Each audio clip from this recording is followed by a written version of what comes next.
Ladies and gentlemen, welcome back to Under the Shell, presented by Terrapin Sports Central. I'm one of your co-hosts, Cavett Ireland, and I'm here joined by Sam Jane, Brendan Wise. Michael Big Mike House. And on today's episode, we'll be featuring ABC 7 sports anchor Scott Abraham, along with the weekend of games. You want to kick us off, Brendan? Yeah, we had a great interview with Scott Abraham. Mike, take us away. Let's go. Our next guest on the podcast is a sports anchor for ABC News in the DMV. He's known for being a beat reporter for all DMV sports, including Maryland athletics. Please welcome on Scott Abraham. Hello, gentlemen. Thank you for Thanks coming for on, having me Scott. on, fellas. Hey, no problem. No problem. I used to be a college student one day. I missed those days. You went to Syracuse, right? Yeah, the best journalism school. I don't know if that. I don't know. No, Maryland has a great program, and I was fortunate. Syracuse. I grew up like 90 minutes away from Syracuse, so it was perfect. Where I was far enough away to be able to live on campus, get the college experience, and then close enough to kind of see mom and dad, get the laundry done, get a home cooked meal type deal. That's great. I mean, Maryland's still better, but to start off the question with you, why don't you give us a little, you cover Maryland sports. What do you think about Terps football so far this season? Obviously, they're coming off two really tough losses against Wisconsin and Penn State. What have you seen from them so far? I mean, I think the program's been building and going in the right direction the last couple of years. Obviously, last year, winning the bowl game was pretty big, and then they got off to the fast start here. They almost beat Michigan in the Big House, played them tough. In the last couple of weeks, it's just been a lot of inconsistencies. The offense has got to get going. Talia, I don't know how healthy he is, but obviously you got a big game, Ohio State, and then Rutgers. You'd love to get them. I think that they got 6 wins right now, so they're going to a bowl game at least, but you'd love for them to kind of improve on last year and maybe get that win against Rutgers to get to 7 wins and then maybe win another bowl game. And then what do you see going forward this weekend against Ohio State? Do you think they have a fighting chance against the Buckeyes, or not very likely after the last 2 performances? No, they're going to get hammered. And to put it bluntly, Ohio State's a beast. It's a different weight class. And traditionally, they don't fare well against those Ohio States and Michigans. I was pleasantly surprised of how hard they played against Michigan, and they hung right with them. I think they caught Michigan in a perfect spot. But Ohio State, they know they have to win every game leading up to that Michigan game, because they play Michigan the final game of the season, which always decides who goes to the Big Ten, who goes to the college football playoffs. So I don't see them beating Ohio State. Sorry. Yeah, one thing we talked a lot about on the podcast is kind of the whole structure of Maryland football. And you mentioned how you think right now Maryland really can't compete with Ohio State. What do you think it would take from a program perspective to get Maryland there? Guys, it's all about recruiting. In my opinion, you got to get the recruits. You got to get the dogs, as I call them, because, these 4 or 5-star recruits, that's what separates the upper echelon programs to like the middle tier programs of like a Maryland and a Syracuse and those type programs. You just it's tough to compete against the big boys because they have the NILs, they have the facilities, they have all the different, weight rooms and training rooms. It's really tough. Like, look at the SEC schools. Like, they treat their college football teams like an NFL team. Like, that's like their pro team, these SEC schools. So you have the Michigans, you have the Ohio States, and you have the Wisconsins and the Iowas. I mean, there's a lot of great teams in the Big Ten, but you gotta protect home, right? There's a lot of talent in this region, the DMV region. Michael can attest to the WCAC, which is one of the best, high school conferences in the country. Certainly there's a lot of great conferences in Texas and Florida and California, but I think for head coach Mike Loxley, protecting home, building that wall, having those local recruits stay home is a big factor in moving forward. Yeah, somebody who we talk a lot about that in terms of our podcast as well as the DMV, a talent-rich area. Coach who really hasn't struggled with that early on is Kevin Willard. Obviously, 3 of his recruits in this new class ranks pretty high on 247. Bringing in those 3 DMV recruits. How do you see him in terms of this first year in the program? How do you think he's adjusted to the role? And can you tell us a little bit about what went down or what you saw in the transition from Turgeon to Willard? I love Willard. I've gotten a chance to sit down with him a couple of times. I think he has a fire. He has a passion. He has an energy. And you see that at practice. You see that on the sidelines. And I think the players are embracing that and translating his fire and passion onto the court. He's the type of coach that's going to tell you, you sucked, you did horrible, get better. He's going to be up front with you. And I think sometimes players need that. They don't need to be coddled. And I think it was a slam dunk hire and a totally different approach from the Mark Turgeon era, where he was more hands off, slower paced offense, where Willard is going to push the tempo, shoot a lot of threes, press, get up in your face on defense. I'm really excited about this era with Kevin Willard. Yeah, and I think that all of us here think that Willard is definitely in terms of the energy. It seems as if Terps fans are starting to come back around, but attendance in the early go, I know obviously haven't played a lot of big opponents, things among that nature, but it isn't as high as in terms of what I think a lot of people expected to see. What do you think it's going to take in order to get Maryland fans back in the building? Is it just like one big win over like UCLA or Illinois early in the year? Or is that something that just kind of deteriorated over the time and it has to be built back up now? No, it's still there. I think it's just about consistency, getting those wins together. They're off to a great start. I mean, look how they're doing defensively, guys. I mean, they are shutting down opponents. I think every opponent scored under 50 points. I don't know, it was the final against Binghamton, but they are just shutting down teams on defense.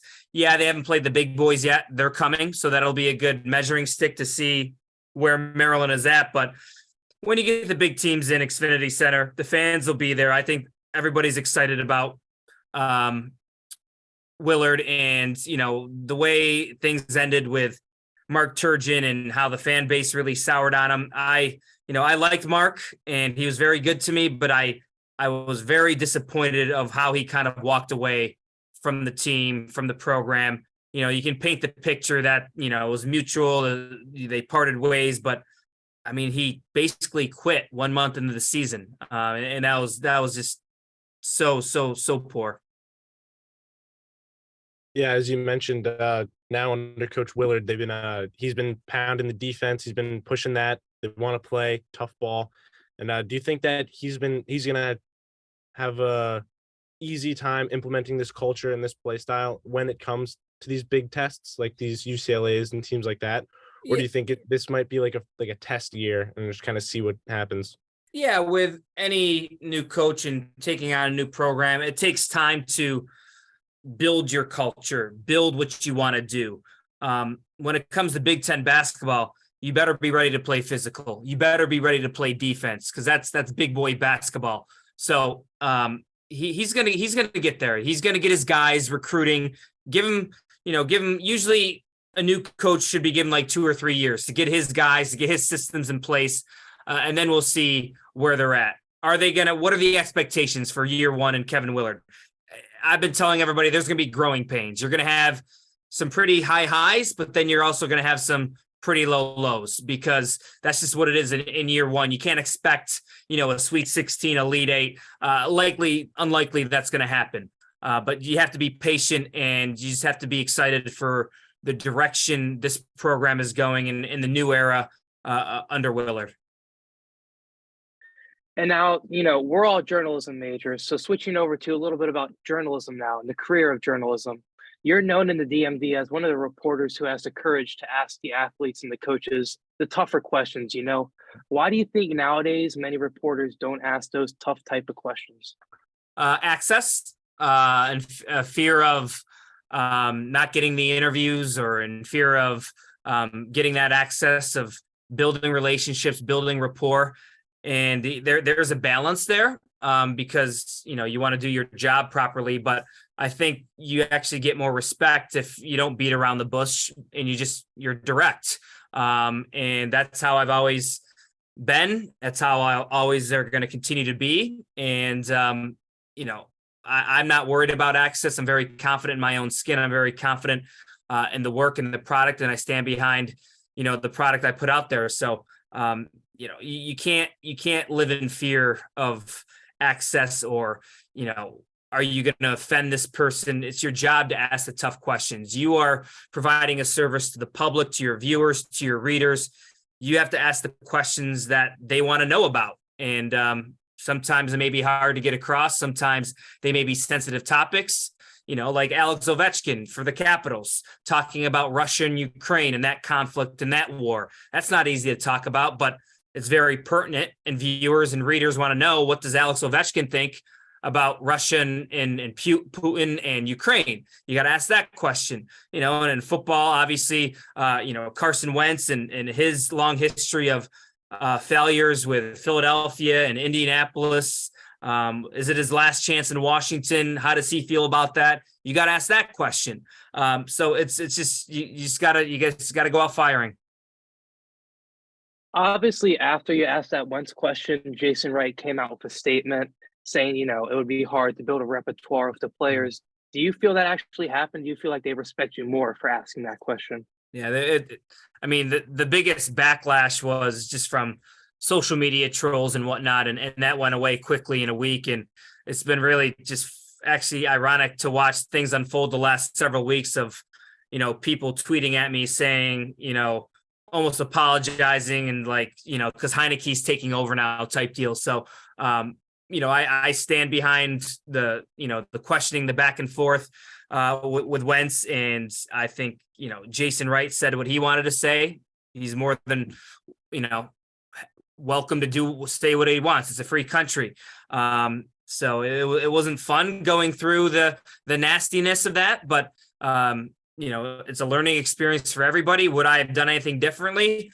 Probably not. The framing of the question of Philly didn't want you, Indy didn't want you, could that be debated until the end of time? Certainly.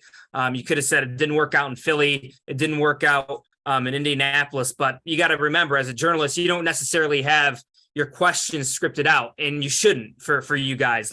You should always have bullet points in your head. You don't want to be a robot. So you want to be as conversational as possible when doing an interview. So that's what I've always done, of I just have bullet points in my head of how I want to ask, and basically spur of the moment of how I want to frame it. And that's how it came out, and rubbed people the wrong way. I stand behind it, and we moved on. And in terms of relationships and rapport with the players and coaches, no change at all. I have great relationships with everybody in that locker room, and they respect me. I respect them. I respect Carson Wentz. He had no issue. The only issue that somebody had was Jason Wright, and that's on him. Yeah, definitely. And in that type of situation, if you were to ask him and you ask the question and say Wentz now, obviously things go a different way, and he has this great year and things among that nature. As a journalist, do you think it's necessary to you think it's necessary to almost take accountability for those, not that type of question? Or do you think it's just something that you asked in that moment, and data changes, things change? How do you go about, making a prediction or doing something among that nature, and then it turns out to be, not that way? I mean, you can't waffle. You can't kind of backtrack.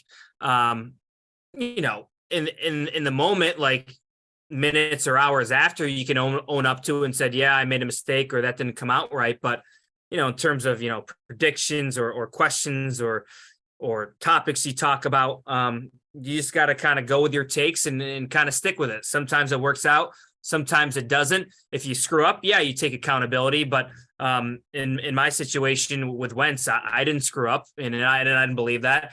Wright didn't think he screw up, so he didn't apologize. I didn't apologize. So you just move on. Yeah, so now kind of looking at more of your overall coverage, you've obviously looked at a lot of college teams, you looked at a lot of pro teams. Have you noticed any differences in covering a college sport, covering a pro sport?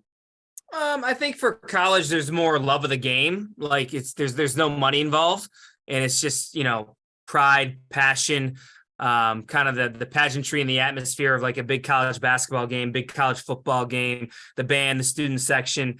There's just a uniqueness about college sports. And again, I think it's more of a money's not involved. So you want to win championships. You want to win trophies, where in the pros, at the end of the day, you're still getting the dough. You're still getting a paycheck. You're still getting paid. So it's kind of a different mental approach when it comes to pro athletes versus college athletes, in my opinion.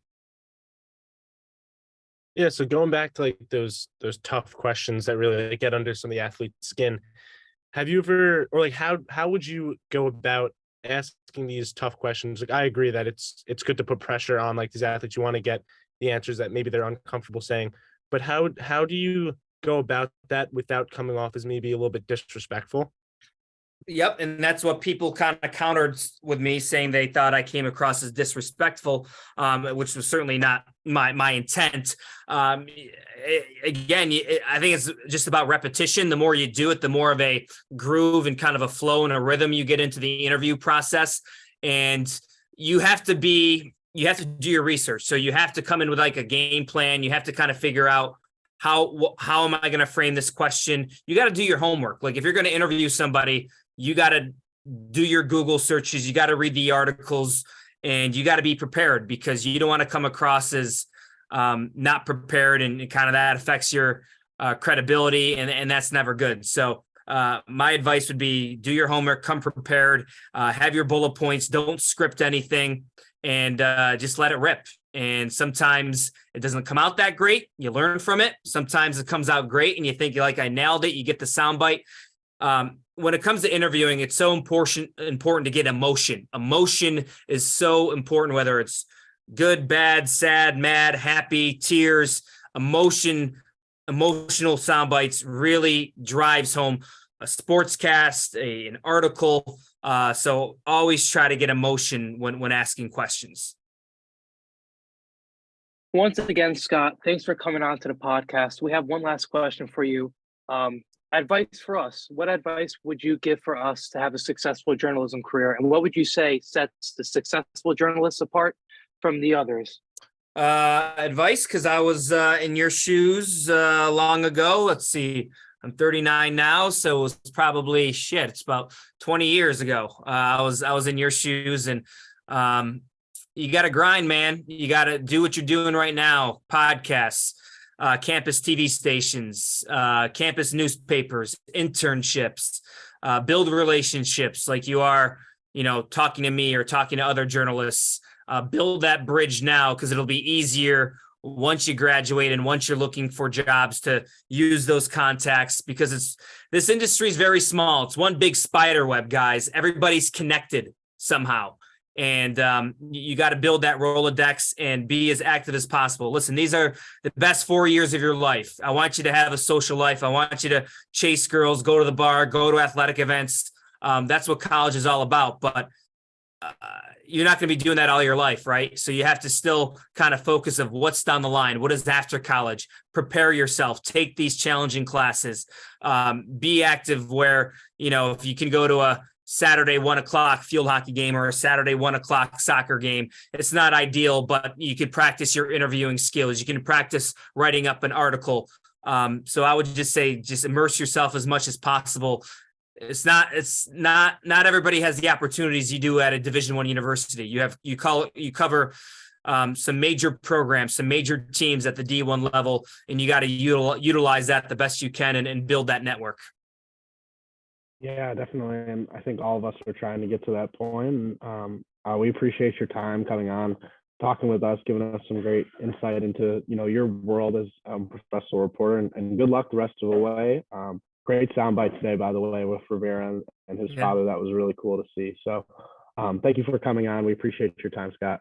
That's the emotion I'm talking about. Right. Emotion.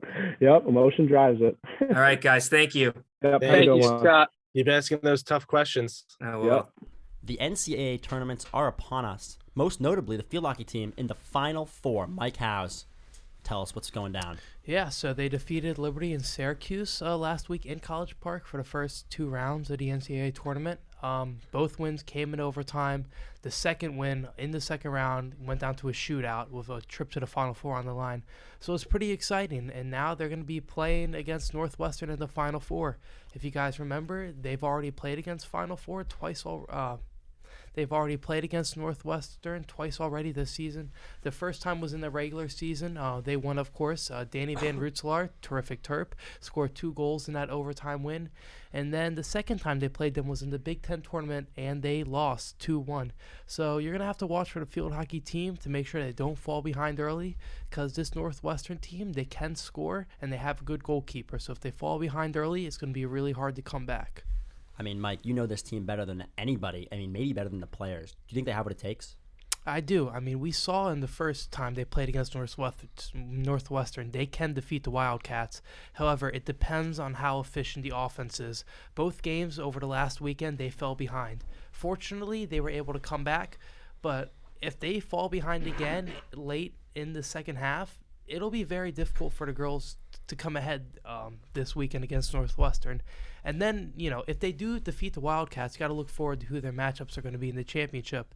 It's either undefeated North Carolina or Penn State. And that's going to be a difficult matchup, both of them, because if you remember, they lost to Penn State in the regular season. It was their only Big Ten loss, and that was a 5-1 whooping in Happy Valley. So, again, tough matchups for the girls. If they get the offense going, they should be able to get it done. Can't be a worse time for the girls in Happy Valley than it was for the fellas. And we call it Scary Valley, actually, down there. Because, folks, let me tell you something. Not pretty. It was not a pretty weekend for the boys down in old Pennsylvania. Team who also might not have had as pretty of a weekend as what they had hoped for as a soccer team. And Cabot, we could go into a rant about the NCAA seeding, how it's all rigged for money, that type of thing. But what do you have to say about the Terps and what they came for in terms of, or what they're coming for in terms of the matchups they got? Yeah, so it was obviously a disappointing loss to Indiana in that Big Ten semifinal. But looking ahead to the NCAA tournament, they flat out got screwed with the seeding. Unseeded going into this tournament, they have a matchup against Fairleigh Dickinson on. What is Fairleigh Dickinson's mascot? I believe they're the Knights. It's very interesting. The game is being played at 6 p.m. It is past daylight saving, so it will be dark. It will be. It will be night, definitely. That's a YSL special. Yes, it is. But if we just take a look at the rest of the bracket of the NCAA tournament, I believe I saw a stat that Maryland has 5 wins over seeded opponents. Tulsa has 1. Tulsa has 1. Does that make any sense, Kava? That makes no sense. And Tulsa is. Are they seeded? Yeah, they are. Where I'm looking at the bracket. I think they're either 14 or 15. If I had to be 14 or 15. Tulsa? Yeah. Oh, here we go. Yeah, Tulsa is. They're 15th. Tulsa's the 15th seed. They're gonna play. They're gonna play Georgetown. They're playing Maryland Georgetown because Georgetown beat not the Navy. hottest thing on campus. Nope. Agree. The one thing that I was shocked by is 2 weeks ago, before the bracket came out, there was like a prediction for what seed Maryland was going to get, and I believe they were the 9 seed. And so this means they dropped 6 spots after beating. So they beat Indiana to win the Big Ten regular season. No, they tied. Oh, they tied. They tied. They tied to win the regular season title, and then they lost. So. But like Indiana's a tournament team, so how it just doesn't make any sense. How much does that loss really drop you in terms of? I mean, it was an ugly game, but they missed. I thought Maryland still looked almost as if dominated they were the whole game. Yeah, they looked like the better team. They just kind of couldn't put away opportunities. And obviously, you're going to drop from that because a loss is a loss in the Big Ten tournament. You won the Big Ten. You should be up there. And it wasn't even in the finals. It was exactly the semifinals. But Indiana made the tournament. They're obviously the committee considers them to be a very solid team in their eyes. So how does that loss drop you over 7 spots from that ranking Brendan was talking about? It really made no sense to me. And I think if I was a Terp player, if I was, looking at our boy like Colin Griffith or anything, that's a little chip on your shoulder. I mean, it makes you think that the committee is just looking at the scores of the game. They're not watching the actual gameplay. Well, Mike, I can tell you that is probably true because none of these guys actually watch games. It's the same thing with the selection committee in basketball. A lot of the times, it is impossible. Yeah, I mean, having to watch all of them. But yeah. I mean, Maryland has been consistently ranked in the top 10 in the country the whole season. And I mean, I don't think that one loss should wipe away a resume they've built up. Like we said, 5 wins against or top 25 teams. I mean, they really Big Ten champions. Yeah, I think that the Big Ten champion should probably be ranked in the top seedings. So I thought it was a very interesting seed, but they're still in the tournament. They still have, that alley. And so obviously we're recording on Thursday. They play today against Farley Dickinson. And then Cabot, who can we look at in terms of if the Terps are able to pull that one out? Yeah, so they play Farley Dickinson tonight at 6 o'clock, Thursday the 17th. And then if they win, they will play on the 20th against Cornell. So that's Sunday. Sunday the 20th against Cornell, who's the 14th seed.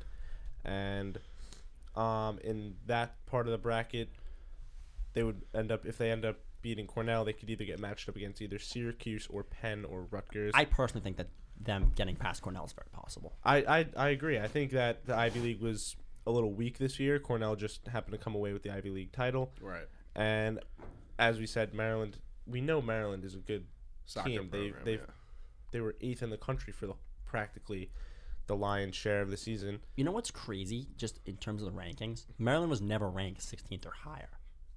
So the fact that they fell this late in the season was shocking. Especially off of one loss in the Big Ten tournament, or after already clinching the Big Ten regular season title. Yeah, it seems like a really inexplicable decision by the committee, but Maryland is still dancing. That's the important thing for them. Yep. You still have a chance if you're them to push through and potentially get 2 wins against teams that aren't unbeatable necessarily. Cornell and Farley Dickinson. Oh, they're good teams, but definitely beatable. You can win if you're the Maryland. I think if Maryland wants to, for one, prove this selection committee wrong, that they got the seeding wrong, they would absolutely go out there and trounce Farley Dickinson by at least a winning margin of 2 goals. I would say that would be a convincing victory to show the country that they made a mistake, not giving Maryland first round bye. Right. And Mike, as we kind of move off of soccer and all of you listeners out there, obviously pay attention to Thursday's results. We'll then know what Maryland's looking at. Team who also is, maybe starting to get a little bit of gel early on in the season. Men's basketball team, big win against Binghamton. Who really impressed you from that one? Well, you remember last week's episode, we kind of talked about Julian Reese. We didn't think he was as aggressive as we would have hoped against Niagara. Last 2 games have been completely different. He scored 19 points in both contests. He shot 83% from the field, both contests. So if you're Kevin Willard and a Terps fan, that's just great to see. You want Julian Reese to be that go-to guy, and you want Donta Scott, like we talked about, to be that tertiary scorer to play off of him. Right. I want to ask you guys a question, and it relates to Kevin Willard and one of his philosophies that they asked about in the post-game presser. So they were up against Binghamton, something in the 30s, pretty high lead, obviously. And he brings in, the back of the bench, right? Like the walk-ons, the guys who don't really play, right? That type of thing. And they gave up an 8-0 run to Binghamton. And Willard in the press conference, they asked him, like, well, how does that affect you? And he really kind of went off. He said, like, look, those guys are still players. They're good Division I players. Giving up an 8-0 run like that's unacceptable because, and this is what I thought most interesting, coaches kind of sometimes in the past like completely avoid metrics and the net ranking and KenPom and that thing, but it does play a role, and the committee looks at those. If you look at the spreads for college basketball this early on, it's literally almost identical to what the KenPom lines are. So I thought it was interesting when he talked about how come March, this type of result where you win by 20, say to 30, that affects your net ranking in KenPom, which then affects your seeding for Maryland's going to be a bubble team. That could play a role in terms of what the committee does with them. So what did you guys think about those comments? Because it's kind of twofold, right? Is that you don't want to necessarily just rip on your players, especially the end of the bench guys who don't really play, don't get any rhythm. But at the same time, that also plays an impact later on in the season. I thought it was super interesting comments and makes for a good discussion. Sam, I think it's silly. But Willard or what Willard's saying, I think it's silly. On one hand, because you won the game, you're up by a lot. And so in that sense, there's really no reason to go into the press conference and rip on those guys. But the way you can look at it is the end of your bench makes the top of your bench stronger. If the guys who are starting see people who are walk-ons really aren't the centerpiece of the team, outworking them, even if it's the end of the game, it makes the whole team better. So I think for Willard, I don't think he really meant too much about the numbers and that type of stuff. I think it was a motivation for the players, and in that sense, I appreciate it. Yeah, I agree with Brendan. I think that Willard wants his roster to be strong up and down, all the way to the back of the bench, and that even though these guys might not play a lot, maybe they'll get only 5 minutes the rest of the season. He still wants a strong lineup. He still wants a strong, complete roster. He wants a complete basketball team, and that's the only way that's going to happen is if you get guys from the bottom pushing the guys that are at the top, just for a healthy competition within the squad. Yeah, so I mean, I would disagree. I think that what Willard's saying is valuable. Now, I consider myself to be like, I pay attention necessarily to how the committee ranks teams, and a lot of times it really does come down to that net ranking. So when net factors in offense and defensive efficiency for full games, KenPom does too, and it gets listed on NCAA team sheets off the official website, which obviously then plays a role with the committee. I think what Willard's saying does play a role, and I think the motivation factor is true, not necessarily for what you guys are talking about. I think it's more pointing to them to say, look, guys, if you get in again, it's not messing around. Like, if you're blowing leads, I'm going to put the other bench players who actually play back in. So go in there, take it seriously. Don't chuck. I saw a guy like chuck up a 35-footer, and you saw Willard just like throw his hands up in frustration. Those are the type of things that I think it's a motivation factor, but I also think it's super interesting in that I think it's true. I think that teams have to take into account, especially in Maryland's position as a bubble team. You know, that's what they're going to be looking at this year. That's what Scott Green thinks they're going to be. That's what it seems as the majority of experts think. You have to take that into account when you're discussing, you know, these type of late end of game performances. You also have to remember these end of the bench guys on Maryland, a Big Ten program, would be quality role players on a team like Niagara, you should like not be Western giving Carolina. up an 8-0 run to You should not be Binghamton. doing it to that type of competition. You need to, if you're going in the game, you're on the level of those guys. You should be competing with them. So I think that it's a super. I mean, as we saw, we had a disagreement here, but it's an interesting discussion to have in terms of, you know. I agree that Willard has every right to be upset about it, but maybe going into the press conference, his tactics, maybe the way he went about it, right. kind of blowing those guys up. But I do think that does show that he wants to build that winning culture and that he does want to make like a winning basketball team, and he wants to create a winning program and turn it around. Very commendable. Get it back on the track. Yeah, but I think there's just like maybe a better way to go about it. Maybe just do it behind closed doors. Right. Obviously, like unacceptable for guys of that quality to be giving up like an 8-0 run to a team like Binghamton, who they should be, and as Mike said, they should be hanging right with those starters from Binghamton. Right. Yeah, definitely. And it won't be an issue, I think, this weekend because they won't be getting in the game. They're going to be playing a good team. St. Louis. Well, according to Brendan. Brendan just ripping on them. I think Maryland will win this game. Okay, that's fair. But St. Louis, unofficially, they received votes in the AP poll, so they were ranked unofficially 30th in the country. They're one of the best mid-major teams year in and year out. They're always a good shooting team. In fact, they beat Memphis, scored 90 points against the Tigers and Penny Hardaway's squad. Wow. So that offense is ranked pretty high in KenPom. It's in the top 15 in terms of offensive efficiency. And one of their players, Yuri Collins, who's their point guard, is one of the best in mid-major point guards in that they have in those leagues, and if not, probably one of the best in the country. The guy averaged 14 points, 12 assists per game so far. He really does it all for them. His ability to create for others, but also being able to get his own shot is something impressive. I was watching some film, and Collins really just strikes you in terms of his quickness, his ability to play off the bounce, playing the pick and roll game. He's constantly making second level, third level reads, finding shooters in the corner if the big man hedges down. These are type of things that an advanced level point guard will do. And so it'll be interesting to see Maryland's ball screen defense, especially with a young big man in Julian Reese. Yeah, are you guys surprised that Maryland didn't receive any votes for the top 25? No. They haven't really played anybody. They played nobody, and they they're just coming into the year. They weren't like up there, so I wasn't surprised. If they beat St. Louis. And then we can talk a little bit, not too much, but they play either Providence or Miami in this tournament coming up. I mean, if they win the tournament, they should be ranked. They should be ranked. So it'll be interesting to see. Mike, I know you had another guy from St. Louis to talk about. You talked about the shooting. Another guard who's played extraordinary for them so far this season is Gibson Jimerson. He's averaging 18.7 points per game. He is their leading scorer, and he's shooting 46% from three, I believe. Yeah, he is.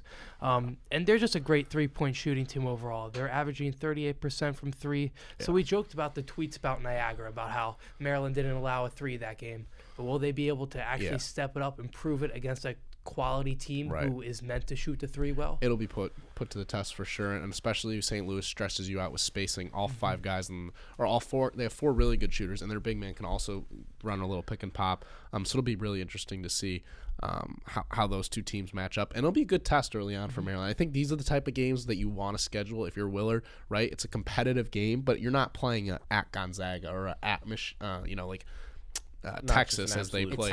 Right, team. You're getting a team that's gonna come March. This is gonna be, if Maryland can win, this is a win that you put on your resume, right? It's a neutral court game. You win that. It's going to be against a top 50 KenPom team probably. That's a win that you can put on your resume, but it's not a game you go into where you're like, all right, let's just keep this close. They can win this game, I think.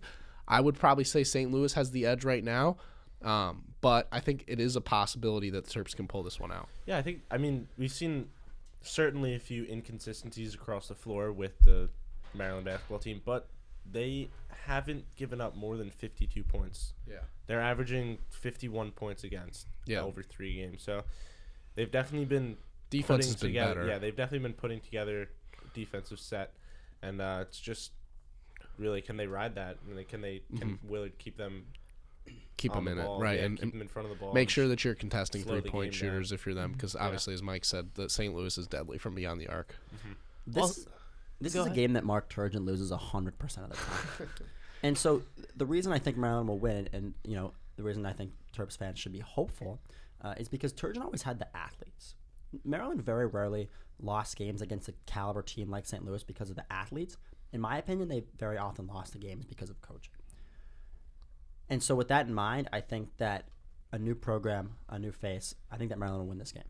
Yeah, I mean, I don't know necessarily. I can't point to Turgeon loses this game all the time, but I do think that Willard's instituting a new style of play for Maryland, as we all know, and so it'll be really interesting. And as I've said a couple times now, to see how the two styles match up. Absolutely. Yeah, I was going to bring up, can they maintain that style of play they have the past 3 games? The fast breaks, the defense. Yeah, it's like if you're playing against a higher team, are you just going to turtle down? Pun. I get it, because the Terrapins are turtles. Nice one, Sam. Are you just going to turtle down and kind of play a high-level defensive game where you're just trying to limit possessions and keep it close in the 50s? Or are you still going to get out and run, shoot a bunch of threes, that type of thing? So, yeah, it's a big game. Terps fans can tune into that one instead of watching Maryland get blown out by Ohio State on Saturday. Yeah, just based off watching the games, it looks like the Maryland players are just having fun out there. Yeah, definitely. That's a good point. It just looks like it looks like they're along with Coach Willard's intentions. I 100% agree. Scott looks like he's having more fun than I've seen him had in 3 years. Yeah. Team who also is having fun, but maybe not in the way. You know what's fun, Sam? A lot of 11 a.m. game times. Yeah, folks, let me tell you something. Professor Griffin, if you're out there listening, maybe have a math test at 11 a.m. Can you imagine having a math test and have to cover game at the same time? Yeah, well, that was me. Griff. Just clap it up for Sam. That is just not easy stuff. Griff, I went to him about an excused absence. Wasn't too happy about that request. Actually said I needed to take the test. It was test day. I mean, it is true, but Maryland. Once I got there, I was talking with Ian Decker, who's the Diamondback writer. He said you need to be here in the first half, because let me tell you something, folks. The first half of that game, extremely sloppy. Maryland against Davidson turned it over 12 times in the first quarter. 12 times. Lady's got to hold on to the gross. Yeah, Brenda Freeze was not pleased. I wasn't there, so I can't say, but sources tell me that Freeze was extremely pissed at the game. It was kids' day. They had field trip day, so they brought in local kids from around the area. Over 6,100 kids attended the game. Folks, let me tell you something. I don't think my eardrums have recovered. I mean, the kids do not want to see that sloppy play. That's horrible. Oh, well, they were screaming about it. They were showing their disgruntled approval. Coach Freeze on the hot seat now? Coach Freeze upsets kids? I mean, that's horrible. But they did manage to pull it out against Davidson, another A-10 opponent, after narrowly beating Fordham. So those 2 wins, while they were more sloppy and not as wide of a margin as one would have hoped for if you're a Maryland fan, they do have quality wins now. Fordham is usually a pretty good A-10 program. Davidson's terrible, but that one win will, I think, could play a role come March. And they're now not going to be lacking in competition. On Sunday, You start with Baylor, who's the number 18 team in the country. New coach, Nikki Collin, in her second season, is leading them into the year. They're undefeated. Baylor always has a great program, and Waco is usually pretty packed to the brim for those games. It's on Sunday, so should be a pretty solid attendance. And Sarah Andrews is I think it's leading Waco, apologies. Sarah Andrews is leading the Definitely Bears as she averaging 11 points per game. Baylor is not the type of team that South Carolina is in that it's just a completely athletic mismatch, a lot of size. In fact, Baylor is a pretty good shooting team, so that'll be really interesting. I think they match up a little better with Maryland, and if Diamond Miller, that is able to continue her scoring streak of staying efficient, playing within the offense, I think Maryland has a good chance to pull off a road upset. Yeah, you have the 19th best team in the country against 17th best team in the country. Yeah. That's what you look for. It's a good match. Hell of a matchup right there. Should be a tight one. And then they play in a tournament in Florida, Fort Myers, I believe, over the Thanksgiving week. So that should be a chance for team bonding because obviously we all know about the new faces stuff. One thing I want to touch on, and Brendan, you can talk a little bit about this in Cavett, is the new freshmen really not getting a lot of minutes. Cheyenne Sellers and Brene Alexander played the lion's share of the bench minutes against Davidson and really against Fordham as well. It doesn't seem that Gia Cook is getting as long of a leash because she's coming in, and while she's electric playmaker, as a lot of young freshman point guards are, she just is playing at like 1,000 miles per minute. Like everything is looks, at least to me, like she's moving like way too fast. She gets in the paint and it's like, her mind is just moving like I'm not making the reads. Pinzon isn't as natural of an athlete, or she's not as electric of a scorer or playmaker, but she knows how to get them in the right set. She knows when to play with pace, when to pull it back, that type of thing. And then Brene Alexander and Bree McDaniel, the freshman, really intense defender and has looked good early on. Watch out for my story on her. Whoa, it's a pretty good one, I think. TerrapinSportsCentral.com. But she really hasn't. After getting a lot of minutes in the South Carolina game and getting in a fight, a little scuffle, I guess, she really hasn't seen the floor much. So I think it's interesting how Freeze is controlling her bench and who she's throwing out there. And Cavett and B, I know that you guys looked at that and those type of freshman performances. What do you have to say about that? And what do you think could happen here over the weekend? Going back to Gia Cook, I think she just looks kind of uncomfortable out there. Maybe she's just moving at like a mile a minute, and she's just maybe rushing her decisions on the ball. And yeah, definitely. Whenever she gets the ball, it just seems like she's trying to force what she thinks is the right decision, instead of just letting the game open up to her and seeing what she can do. Yeah, Faith Masonius said in the post game presser after Davidson that she said, quote, I think that we just need to settle down. Basketball is a simple game. We need to just realize that we're trying to almost do too much and that we need to tone it down and just make the simple play. And I think that really applies to the freshmen, especially. And I think it'll be, as the season moves on, you might start to see that slow down a bit. But for right now, as Brenda Free says, they just need to trust the process, learn from the veterans that have been around 5-6 years and know that you have to play within the structure of the offense, not just playing, at a constant fast-paced tempo. Yeah, just quickly on that. Those are games you'd love to let freshmen get in. Exactly. That's why having it close is a bad thing, because then you can't put the freshmen in. Those are games you'd love to have them in, but those are games you cannot lose. That's a and great so point. You're going to play the people who, fourth Free year in said college, that, fifth year in college. I didn't have a chance to listen to the post-game presser, but you can't lose those games. And so you're going to play the person who's been on a team for 4 years and is a senior, and who do you trust to make the right pass at the end of the game? Someone who's been there. Right. Freeze basically said that. She said that's why in some of these games we need to stretch the lead out so they can get extended minutes of run. It's kind of a weird thing to say as a coach, honestly. It's not though, because I think it's fair to say that like if you're in a bigger lead, you want to let your young players get out there and get some experience. And Freeze is an honest coach. The numbers are the numbers. She's not just going to sit there and be like, "Oh yeah, we want to play the freshmen." Well, they played the freshmen 2 minutes in crucial stretches of the game. So when you get in the game and you have a big lead, or you're playing a team that you should have a big lead against, you want to push that out so that the young guys can get in there, or young people can get in there. Yeah, definitely. It's hard. Like, they are freshmen, so it's gonna take some time to adjust, but they're not gonna be able to get those real in-game minutes of experience if those senior players don't solidify the win with enough time for them to get some like garbage time minutes at the end. It's from top to bottom. They just gotta They really just got to win the should win games. Right. And as Free said, though, a win's a win no matter what. Sometimes you have to win ugly.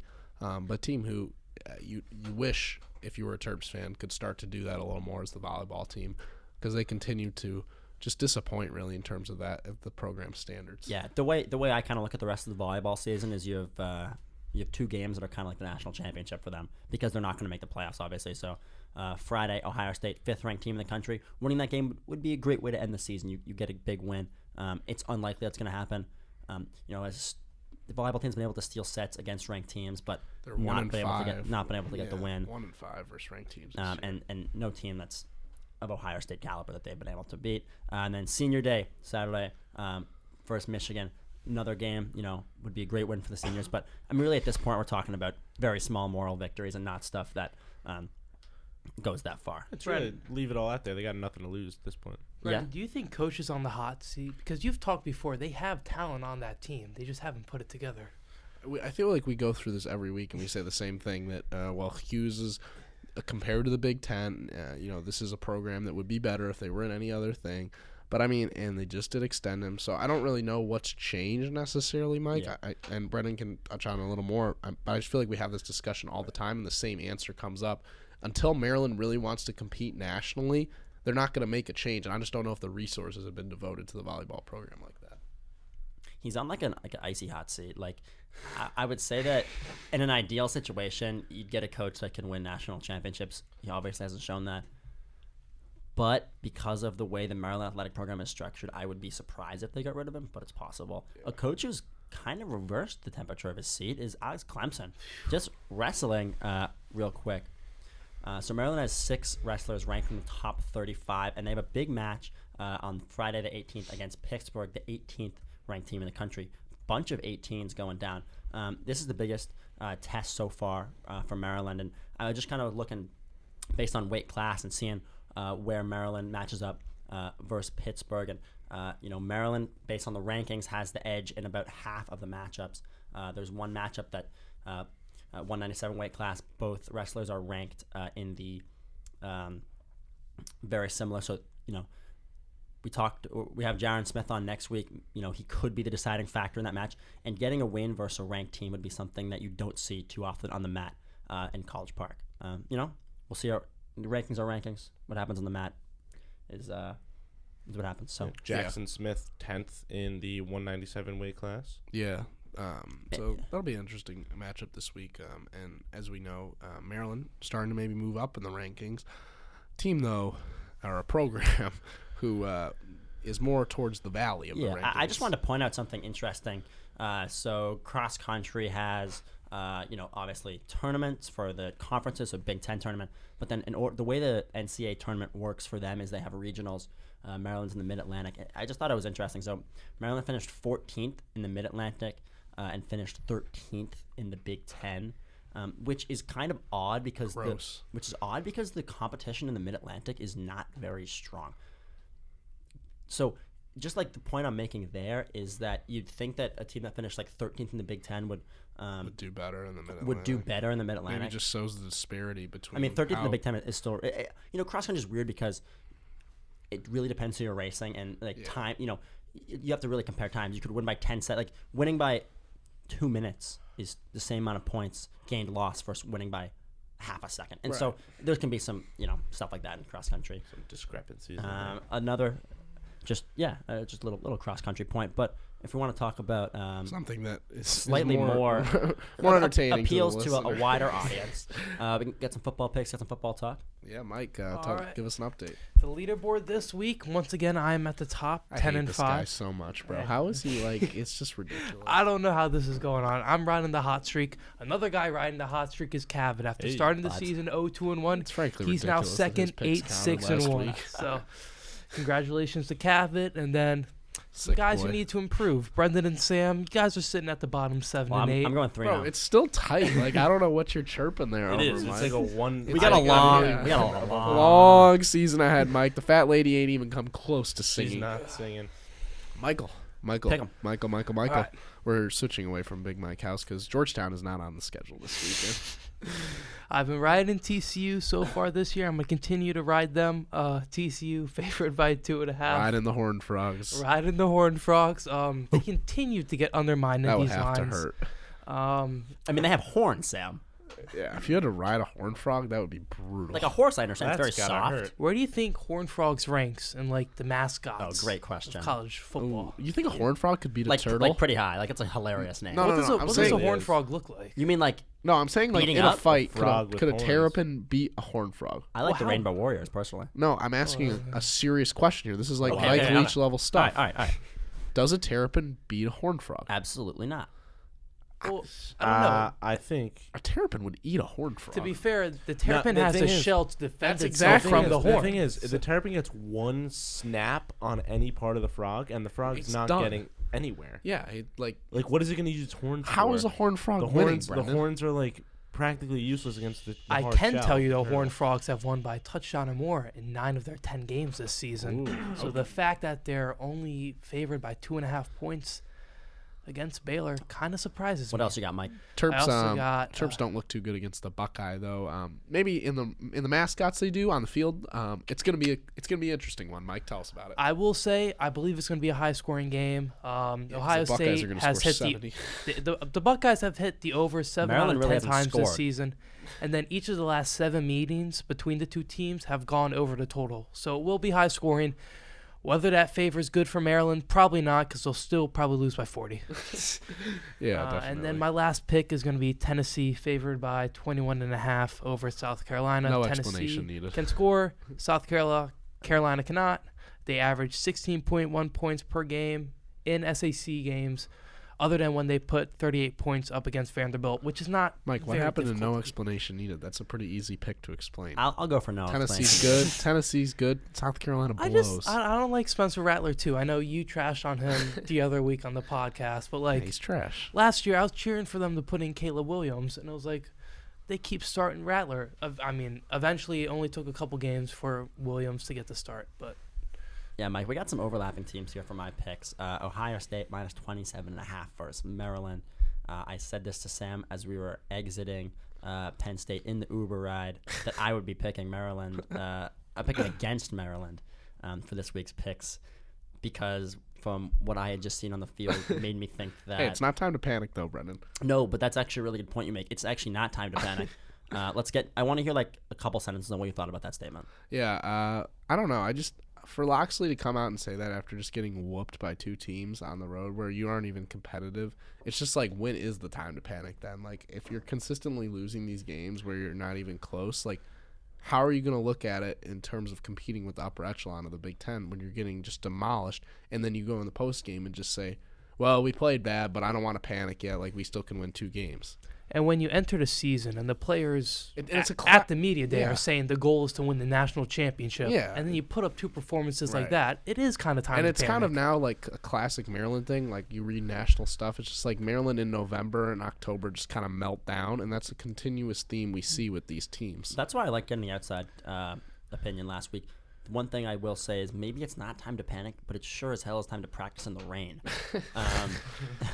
The next pick I have Baylor plus 2.5 versus TCU, and the reason I take this pick is because the line makes absolutely no sense. It makes no sense, Yeah, and so it's ridiculous. and when it makes no sense, they know something I don't. I'm picking it. I don't hate A it. bear can't handle a horned But frog. I mean, I'll say that. I mean, Mike, you look at that line; it literally makes no sense. It and doesn't. and that's why you have to It take was it. like Same thing last LSU. week with all the time. LSU made no sense. No sense. So, They like, want you to pick it, and Yeah. I did pick it the opposite. Final, obviously, Texas A&M minus 33.5 versus UMass. It's Brendan's. I don't have. There's no explanation. Yeah, for that. you don't need Minutemen. I will Next. say Many men. his pick against UMass last week did not work. I mean, we played okay. Arkansas. I mean, they played Arkansas State. You gotta ride it. But my picks this week. So, I'm not. sorry for affiliating, and I'm a fan of UMass. So I'm just done. the message that- Yeah, well, we're not affiliated. They've gotta win. We're not affiliated with the Minutemen. I'm not giving any hype speech this week. My teams just need to go out there and perform the way that they're supposed to. And so I'm just sticking away Hard from nose. giving them any motivational messages. They just need to execute my game plan. So for that reason, I have. Good luck with that. Is it time to panic? I don't know. I have You Michigan. got to maximize it. I have Michigan minus 17.5 against Illinois. Illinois is going to be probably without Chase Brown, who's basically their entire offense. Tommy DeVito, transfer from Syracuse, the quarterback for the Illini, really hasn't been great against elite competition in the past other than Minnesota. They've only played 2 defenses that even rank close to Michigan's, and then last week, that defense that Illinois considered to be pretty good pretty much got dominated by Purdue, and Michigan presents a much tougher test than that, so I like Michigan in that one. Oklahoma State plus 7.5 against Oklahoma. I've gone with Oklahoma State a couple times this year. I like Spencer Sanders. Oklahoma is not really a good team in my opinion. It's a rivalry game. I think that they keep this one way tighter than what the line suggests. And then lastly, I have the UCLA-USC over. Both these offenses are pretty dynamic. Caleb Williams, as Mike was saying, Dorian Thompson-Robinson, neither defense could stop a traffic cone.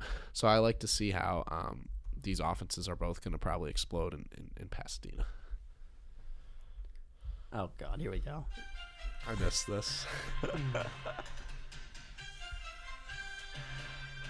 All right, first pick, Battle of Los Angeles, USC minus 2.5 over UCLA. Give me the Trojans. And then, staying out west, Utah minus 2 versus Oregon. Why not? The Utes they've had it all year. This is going to be a hell of a matchup. And then last pick, NC State, an underdog against Louisville. What? That line makes absolutely 0 sense. NC State plus 4 against Louisville.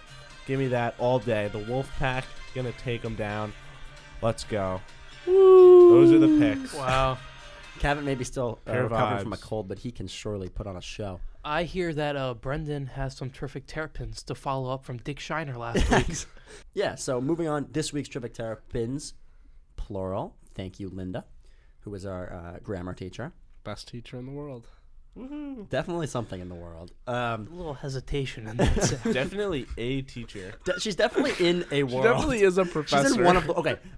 This Terrific Terrapins Award, we may need a lot of trophies for this week, goes to all the kids that Sam Jane had to hear screaming yesterday.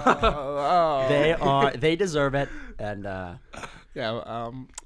just love all the little kids out there that really put their passion into the game. But you got to grow the game. I respect it. Yeah, it was really cool. Diamond Miller had a cool quote afterwards, but it didn't help my eardrums. The one video set of just like all the kids standing up, arms in the air, belting out screams was hilarious. Oh yeah, and They were just going to Maybe make that's why noise. Maryland didn't do too well at the beginning. I don't know. oh yeah, Diamond Miller said she couldn't hear herself think out on the floor. So I mean that does explain it. But That's folks, horrible. Kevin Ireland, take us away. And another cool episode, and we appreciate all the little Terp fans out there. And check out next week's special Thanksgiving episode. Yeah, Jaron Smith coming on. Turkey. Ladies and gentlemen, thank you for tuning in to Under the Shell, presented by Terrapin Sports Central. As always, enjoy your Thanksgiving and Happy New Year. Woo!